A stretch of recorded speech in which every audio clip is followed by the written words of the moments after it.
attorney, nakalagay mismo doon sa certificate na after so and so years or let's say after December 2026, kailangan ko pa daw pumunta sa head office noong yung issuer para mapa-reinstate daw yun.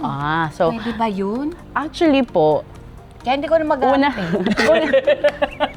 una sa lahat, dapat po, di ba, identified siya. Yes! Ikalawa, pwede po kayong magpa-revalidate. Magpa-revalidate. But Not in any expense. Walang deduction dun sa amount, wala kayong babayaran. kaso pinapupunta pa ako dun sa head office, sa layo-layo. Pwede po, nasa mga branches nila. Kasi they can validate actually. They have their own record dapat. That's their obligation as someone who Tsaka issued ngayon, that. di ba computerized na? Yes, may mga ganun po. So, pwede po kayong mag-request. Ayun. You do the request.